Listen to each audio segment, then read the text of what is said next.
दोस्तों आपने अक्सर देखा होगा कि बहुत सारी बड़ी बड़ी कंपनियों की शुरुआत एक छोटे से जगह से हुई है और शुरुआत में उन्हें कई सारी मुसीबतों का भी सामना करना पड़ा, लेकिन मुश्किलों से डट कर सामना करने के बाद आखिरकार वह सफल हुई।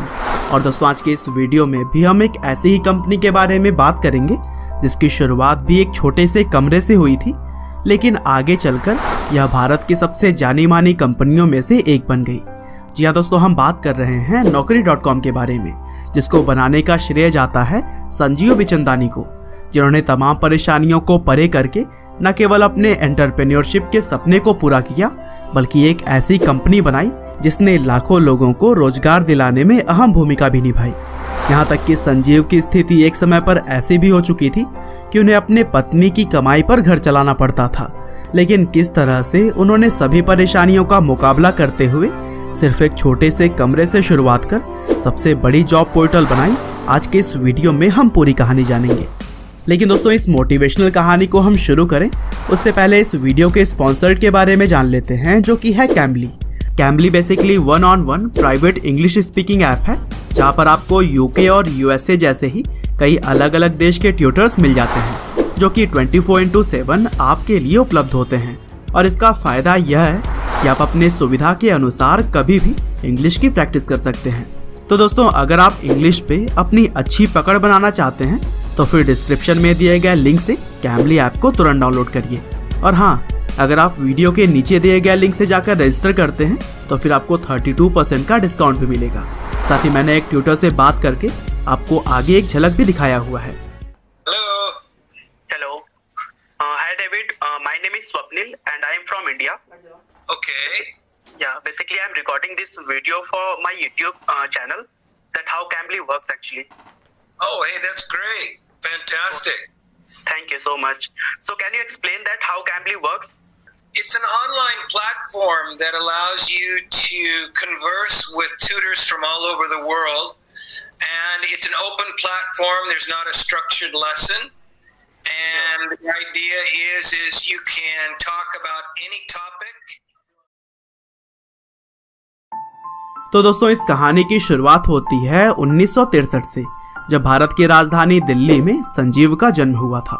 उनके पिता पेशे से एक डॉक्टर थे, जबकि उनकी माँ एक हाउसवाइफ। और एक एजुकेटेड फैमिली में पैदा होने की वजह से बचपन से ही संजीव ने पढ़ाई लिखाई पर भी पूरा ध्यान दिया और शुरुआती पढ़ाई उन्होंने सेंट कोलंबिया स्कूल से की।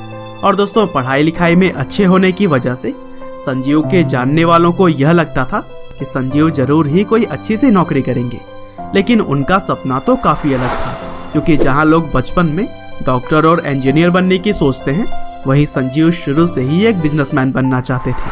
हालांकि आगे का रास्ता उन्हें पता नहीं था कि इसके लिए उन्हें क्या कदम उठाना चाहिए। और फिर संजीव ने सेंट स्टीफन कॉलेज दिल्ली से अपने बीए की पढ़ाई की।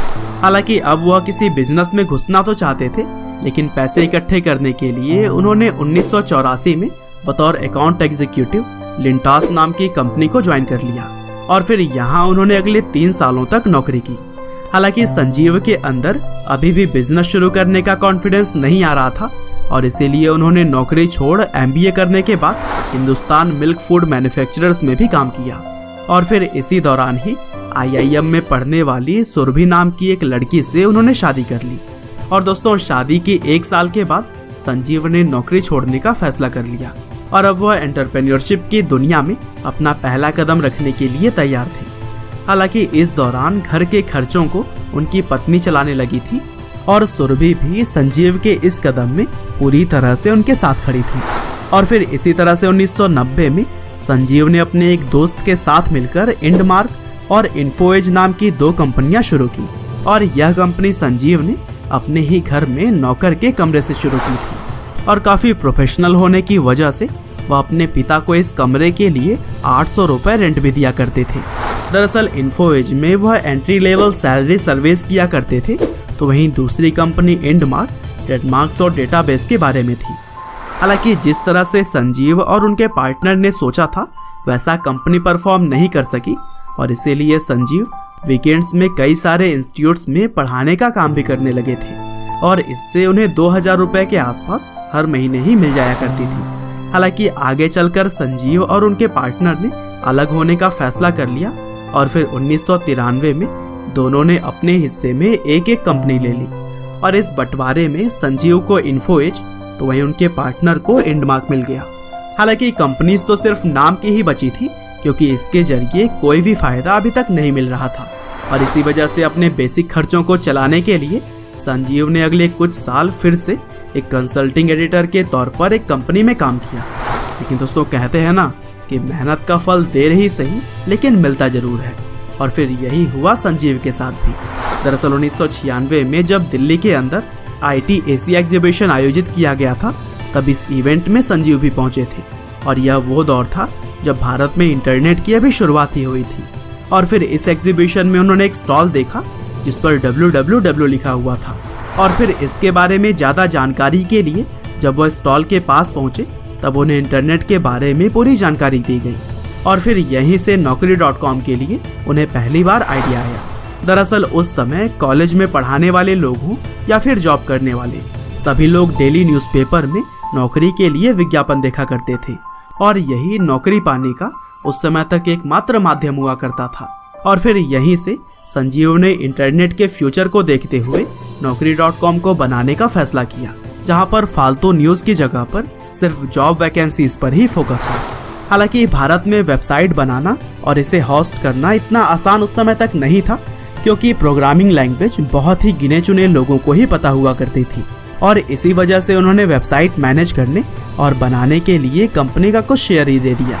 और फिर आखिरकार काफ़ी सालों तक संघर्ष करने के बाद से संजीव ने शुरुआत की naukri.com की और 1997 में 1000 एड्स के साथ यह वेबसाइट लॉन्च किया गया था। और दोस्तों उस समय इंटरनेट भारत में काफ़ी नई होने की वजह से लोग इसके बारे में जानने के लिए काफ़ी उत्सुक रहते थे। साथ ही जर्नलिस्ट और न्यूज़ एंकर्स ने भी naukri.com को खूब कवरेज दिया और यही वजह थी कि बहुत ही जल्द संजीव के इस जॉब पोर्टल पर ट्रैफिक काफ़ी तेज़ी से बढ़ गया था।